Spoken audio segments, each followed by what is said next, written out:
Keith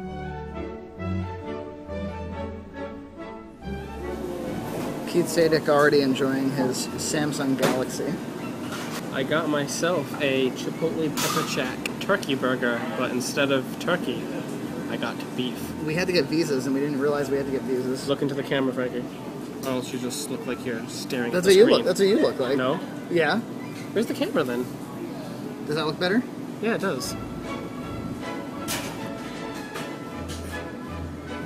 It's Tuesday afternoon, and we're gonna arrive in Australia Thursday morning. It's gonna be a lot of fun. You can tell how thrilled he is.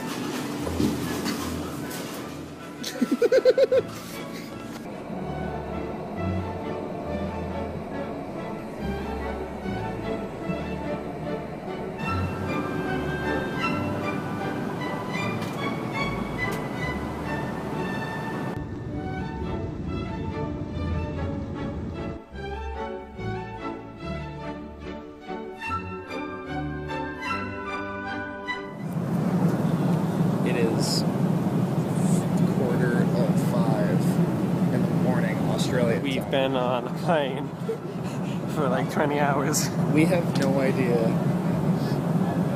what time it is, what our occupations are. All In about 40 hours, I've slept 3 hours. Yeah, you didn't sleep at all, right? No, it was hard. There was a fine young lady on the LA flight that gave us 6 Benadryl, and I took 2. But Keith lost. She gave me 3 and him 3. But Keith promptly lost his, so I gave him 1, and it didn't really do anything. It gave him 3 hours. It got me. How long was I out? The second act of Men in Black 3. Yeah. So 6 hours? Yeah, I think you got a good sleep. I don't remember any of that. We saw Men in Black 3. Oh my god, food time. We're going to continue this We have later. French toast and eggs on the way. We are so excited. So we're at this university. She told us the name of it. I don't remember it, do you? These are the fabulous beds they've given us. But they've given us, this is just for, apparently check-in is in the afternoon. And so they know that we want to at least rest up and like get showered. So they're like, here, have some rooms, and then we'll check you into the hotel. Very, very, very, very nice. And they have that lovely accent. Who can get mad at that accent, Keith? Go ahead and do an Australian accent for me. Now that we spent a half hour in the car with her. I can't do an Australian accent. Is that you doing it right I can do something. I can barely do an American accent. now? Look at these keys. Very strange. What's the story with this? I cannot even tell you. It's just like a normal key, except it's different. Seriously, man, Eastern Hemisphere. Why not standardize keys across the whole world?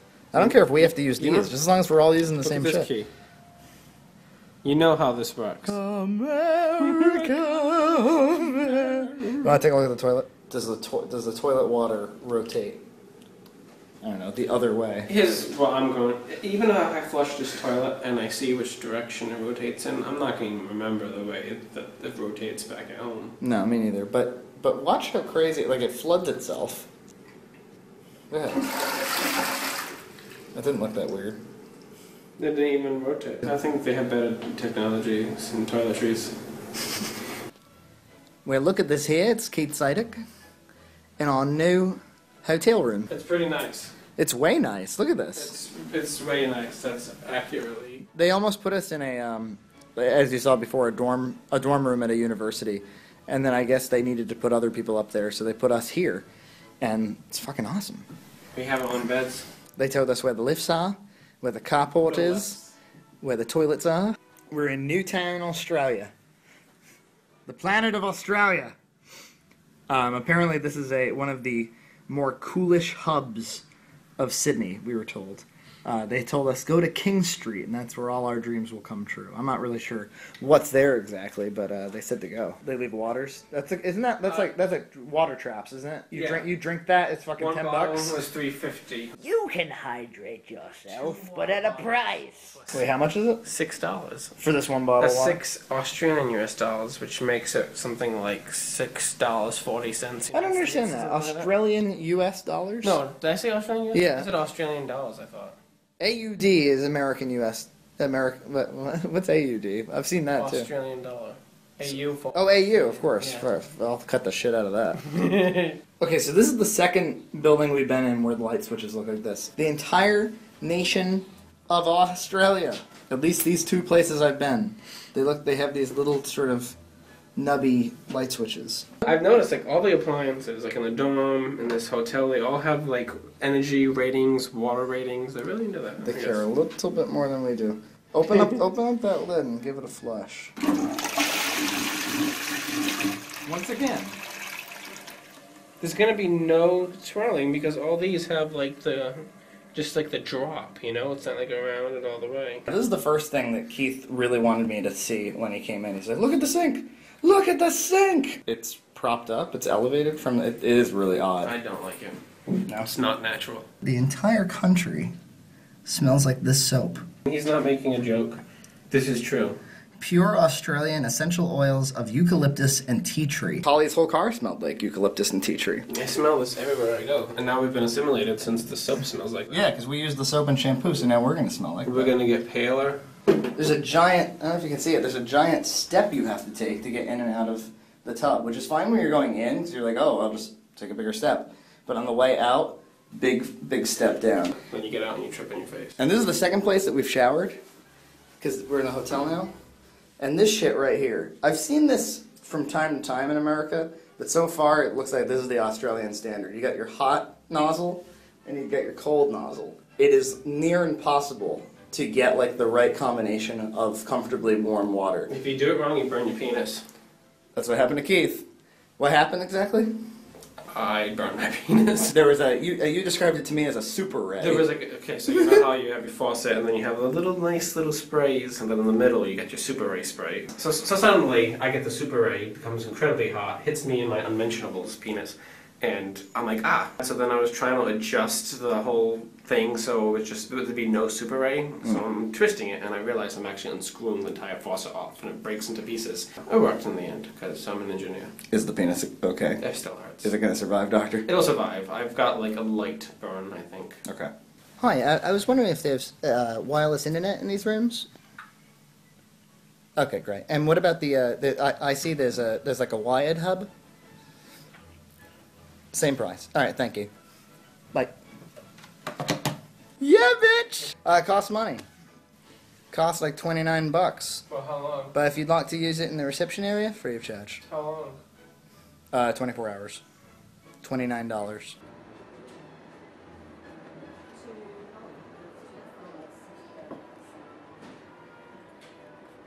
In the Sydney Underground Film Festival with the hilarious Sexually Frank. Welcome to Something Else, Frankie Frayne and Keith Static. Hey, thanks for having us. Thank you. So the film opens tomorrow. How excited are we? So excited that we traveled across the planet to That's come here. pretty excited. Proving that I will literally go anywhere to be with an audience that's watching my movie. Can you give us a bit of a rundown of what the film is about? Yeah, so it's called Sexually Frank, and everybody's like, is it a porn? It's not. It's a comedy. It's about relationships, but it sort of uses sex as the framework by which we see these characters. So it's an ensemble piece, actually. The reaction I keep getting, and it's so fun for me. So I ended up doing this actually as I submitted it as a thesis film for an MFA back in the States. But what was really fun was people kept expecting that we were doing like a really subversive, crazy, is this guy going to turn into porn for his thesis? And what they ended up getting was a really sweet movie about how much I love my friends and how much I love who they are. And to set them up for that initial expectation and then for them to walk out knowing now that it's actually just a sweet movie about relationships has been really gratifying. Yeah. This character, he wants to make this comedy piece, a video comedy piece for the internet, in which he puts his toe in a prostitute's butt. Yeah. The number is 93313000. And you're crazy if you don't call in and try to get these tickets, because I'm going to be there. And I literally came across the planet. So you can ask me questions like, what the hell were you thinking? Or you can ask me anything. Exactly, and they're free, guys. Come on. Double passes. You can bring your mother. And please do. It's really a mother-friendly film. I do. I play one of the main characters named Neil, and as we learned, he's very much based on myself.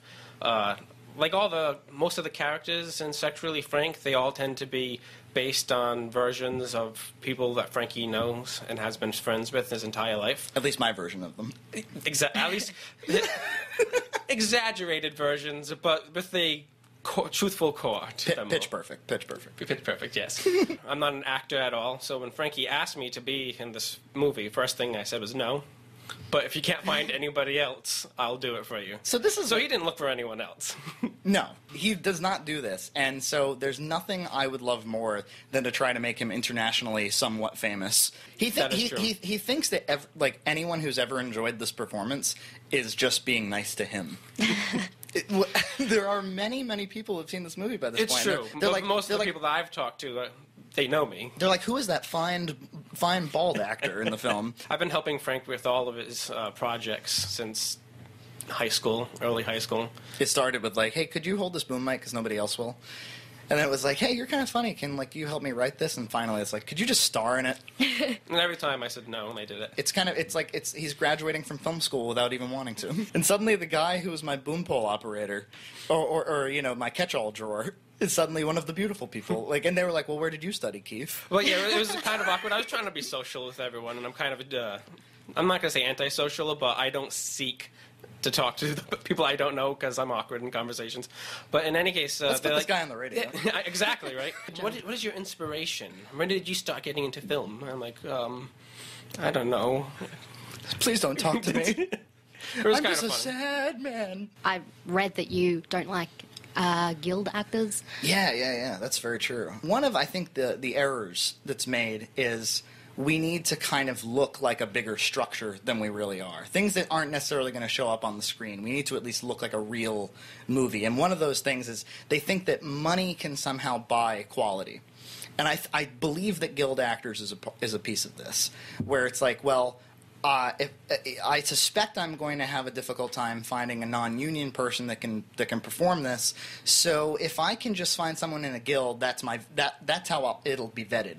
But the reality is, if you're in a guild and you're willing to sign a student waiver to say, yeah, I'll be in a non-union film, you probably just had a walk-on as like a featured extra in something that got you in the guild, and now you still need real footage. Meaning, no slight against that particular actor, but they're probably about as good as any non-union actor. So yeah, I don't see the point in trying to put on big boy pants if you can't fit in them. Yeah, it doesn't really matter at the end of the day, how experienced somebody is. It's whether they pull it off with confidence or not. It's being result oriented. What is ultimately going to be on the screen? What is ultimately the film trying to say? And being less concerned about how big your craft services team is. Yeah, exactly. Which we don't even do lunches. I just feed them like dolphins. Just bite-sized Snickers. If you would like to see Sexually Frank, the trailer is on our blog, and the feature officially screens tomorrow night at 8:30 at the Factory Theatre in Marrickville, and it looks hysterical, and I would highly recommend it.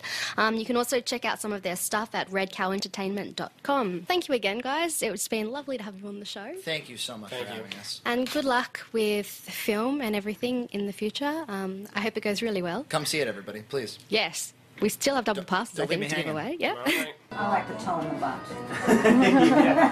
Should I talk more about butts and toes? Was that okay? Yeah, that was really awesome. The Doodleburger redubs Alf Stewart's stuff from Home and Away and makes him be a summer-based psychopath, who has a rape dungeon and likes to rape little kids and stuff. It's actually really comical. Firstly, a big thank you to, we get a lot of support from universities, which is pretty great. So, kind of leave us free to do what we like in a sense. The Factory Theatre, of course, who also have supported us ever since we started the festival. Never question us on our programming, never question us on our marketing material, and we have some crazy ones. Worried about the police potentially coming here. No one gets paid, basically, in this festival. So everyone works their asses off to put together this professional show, and no one gets paid a single cent. Some people, if they're lucky, might get their petrol paid.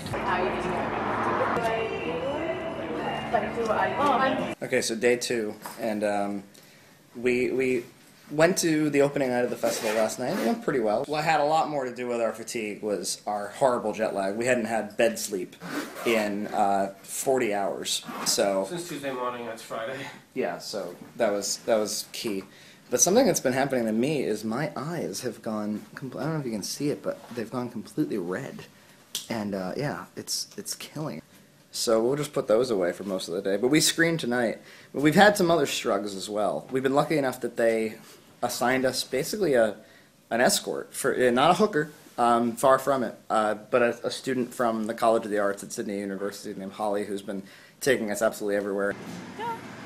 The biggest drama we've had up to this point is the drama of the Australian power outlets versus our devices. I thought of this in advance. I went to Walmart. He picked it out, and then after the thing was burning and smoking, I looked at the label on it and it says not to be used on computers. Yeah, it popped. Thanks, John. There was an Australian fire pop, and that's been causing us all kinds of distress.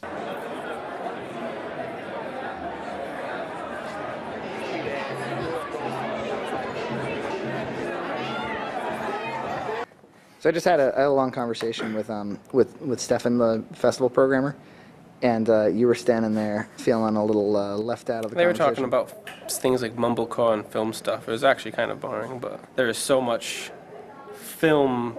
I don't know. They care about a lot of things that the audience, or the audience outside of the film universe, doesn't give a crap about. Well, that's inaccurate. No? Well, the audience cares. They just don't have vocabulary for it. Well, I guess that's what I mean. Yeah, they're just not studying it, but they care as they're watching it. Well, I realize there's a lot more to this film universe than I know. used For to realize. years, I've allowed people to tell me that I went to school for nothing, and but there's a whole field of I don't study. think anyone ever said that. So we're not screening in this room. You should have seen how uptight he was about whether or not to bring a blazer. Well, yeah, because on one hand you were like, yesterday you told me that would be a little too much, and now today you're like, it's not too much. And then you Change my mind. Yeah, you change your mind. Pray that I don't change it any further. This is where we're actually screening. Why is it such a simple... Why do you love these kind of movies?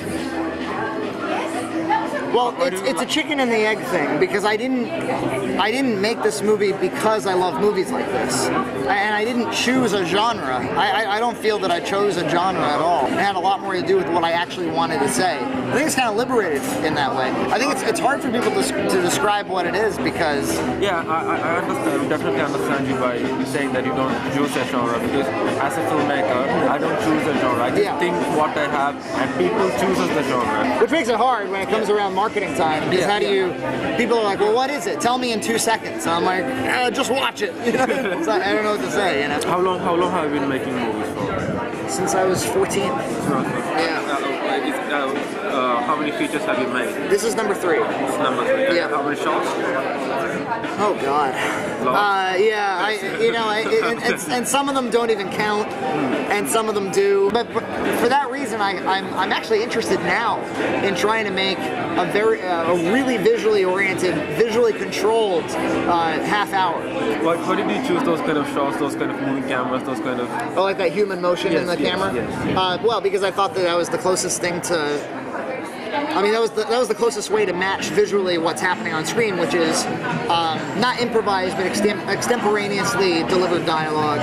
Like, right now I'm saying and I'm thinking about what I'm saying, and I'm restructuring my sentence, and I'm stopping and I'm going. It's a very inefficient way to get information across. And movies have to be efficient, and they have to deliver the plot information quickly and get the scene out before people get bored and leave.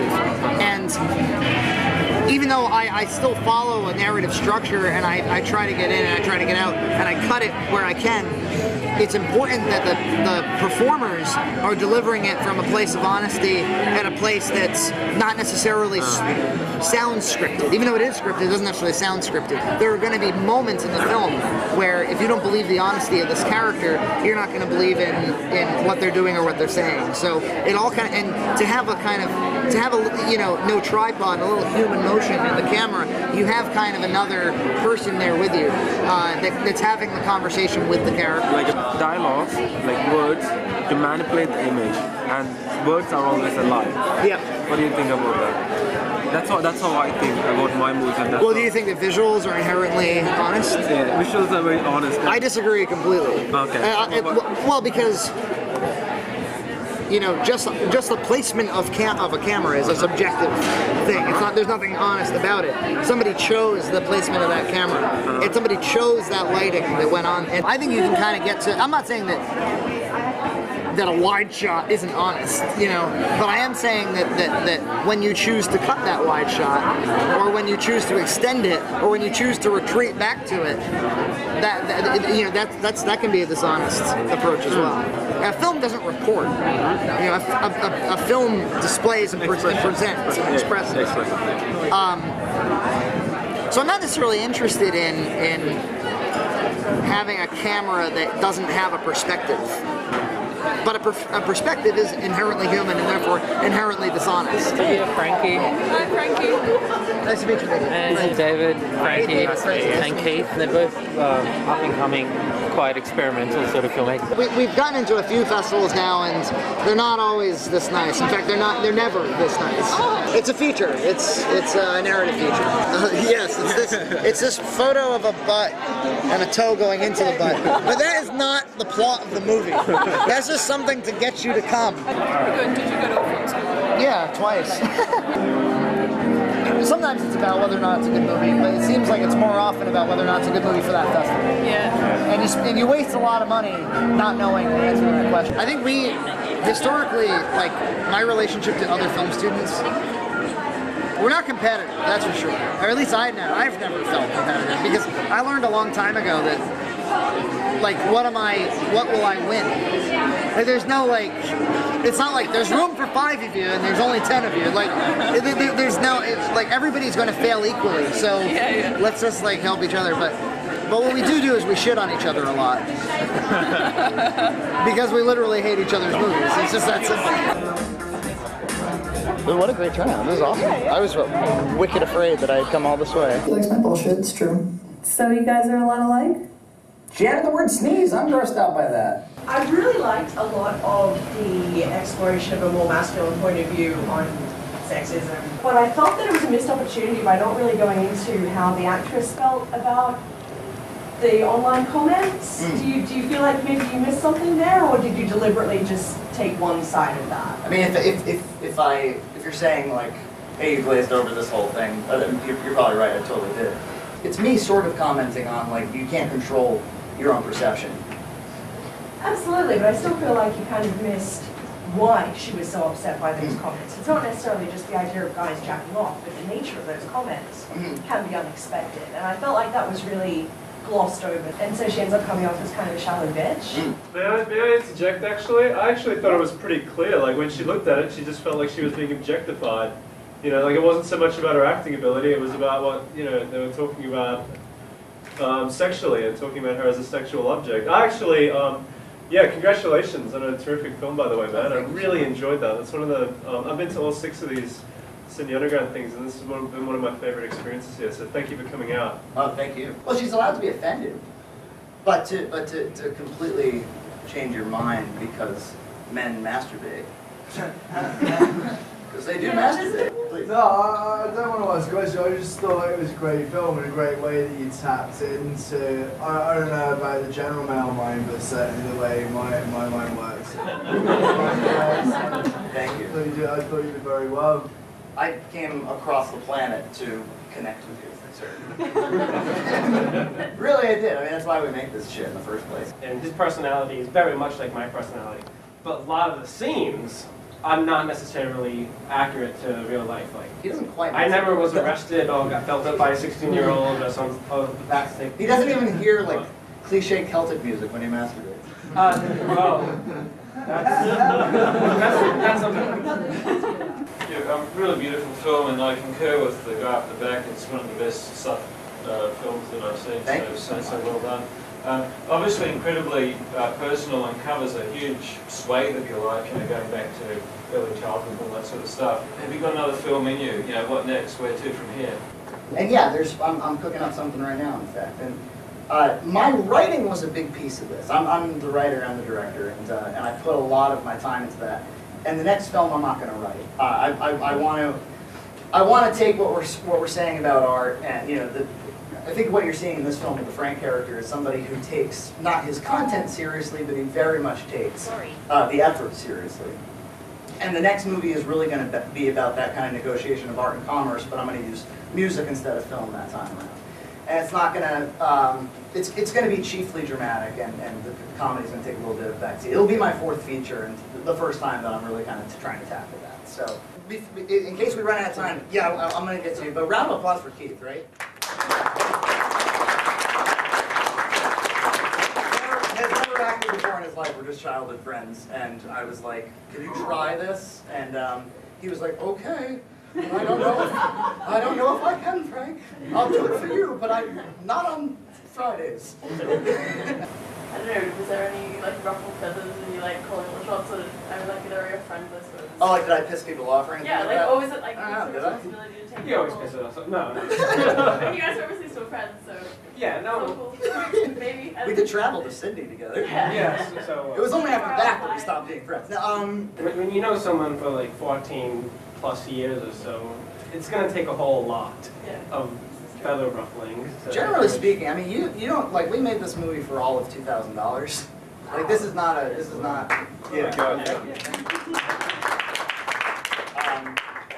You spoke about, your writing process. I'm just wondering how much of that, the film was any of it improvised, or because a lot of it felt extraordinarily natural. It just felt like, it was happening. That was the direction. Was deliver as extemporaneously as possible, but realistically, we're balancing 4 plots, and we got to do it in 90 minutes or less. And if there's too much meandering, it's gonna, like, the structure needed to be in place. So ultimately, it's the only improvisation I can tell you about is the viral videos of the guy. That was him. I was just like, just commit fully to your own insanity. No, that's so cool because so many things feel scripted, and I think there were lots of parts of that that didn't. So yeah, that's right. The actors.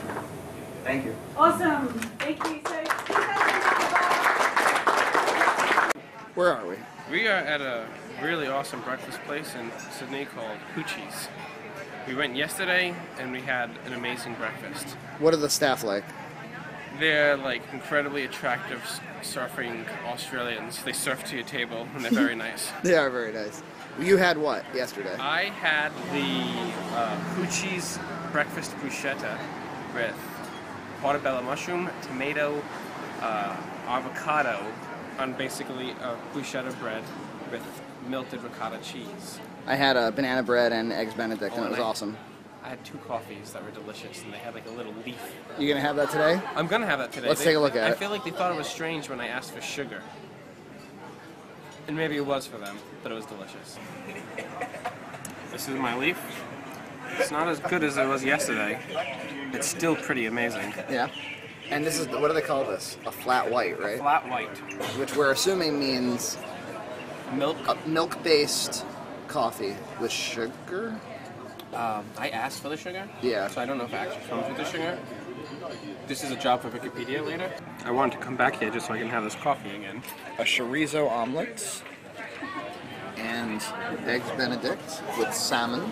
All right, so yesterday I had some banana bread, and it was like, it was actually a lot like this, where it's like this really nice thick bread, nice and crispy. You want to hear the crackle like it's Wikipedia? Oh, baby. So this is sourdough with cinnamon, and it looks like it's just caked in cinnamon. Let me tell you what I think about this.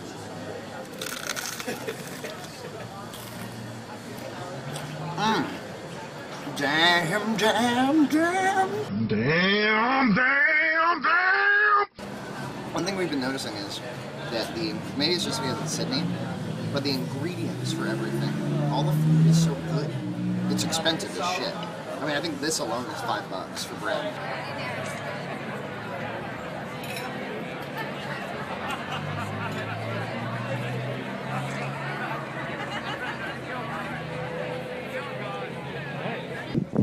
So we're at the Sydney Opera House, which is right on the water, and you can see the skyline of Sydney is right there. We were just in that area.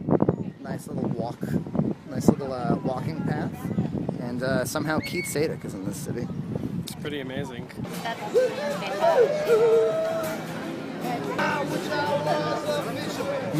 Hey guys.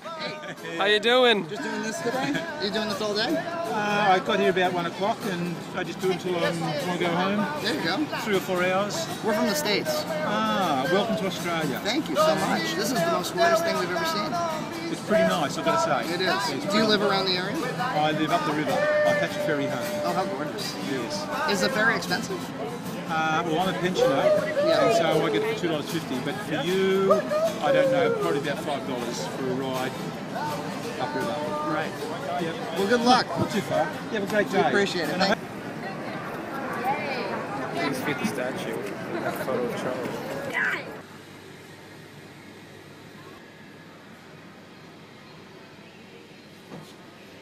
Donkey Love?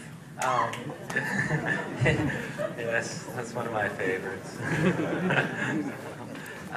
And you can announce that. And also we had a special Director's Choice Award, which I'm sure they're here, Sexually Frank, to Frankie Frayne, directing this piece. Tell them who you are. My name is Holly Catherine Ryder Ingham, and I'm here at the Underground Film Festival with Frankie Frayne and Keith Simon. Huge deals in Australia, by the way. Yeah. Very good. She has been amazing, and so she picked us up at the airport with a sign that said Francis Frayne and Keith Sadek. She had no idea when she held that sign what kind of life-changing experience it would be. Ruby Woody was excellent, by the way. So touching, hilarious. And this guy, great actor. Maybe you can be like me. Aspire to my heights. You'll go far. And someday you can have this. Yeah.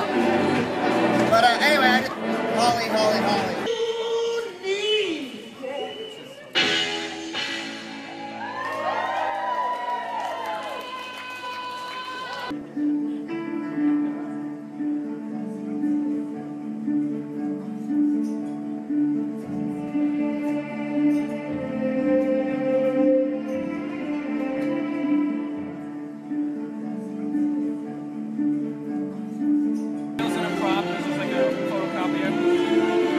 You're gonna have him do Captain Business? Captain Business. The musical? He's got to do his pose.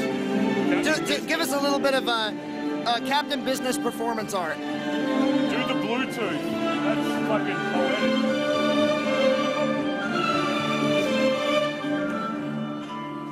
Captain Business.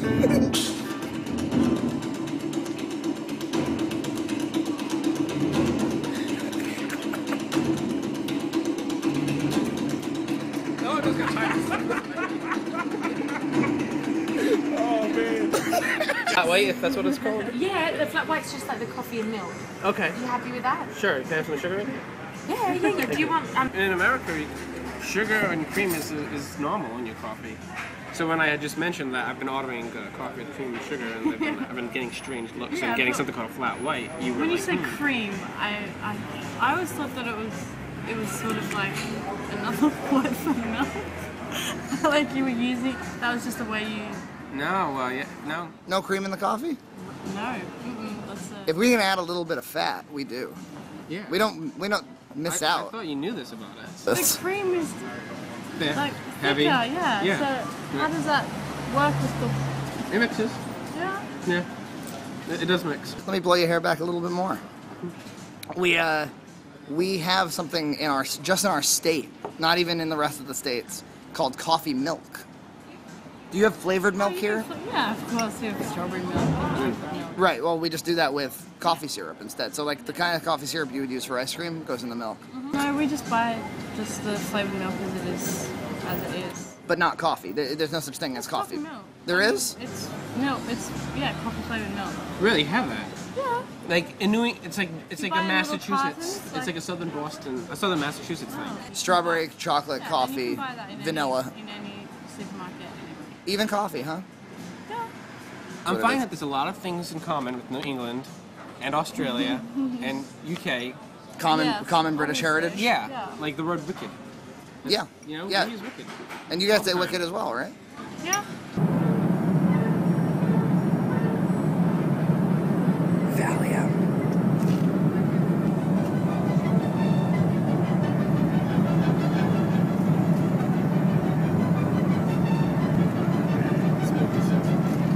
And here we go.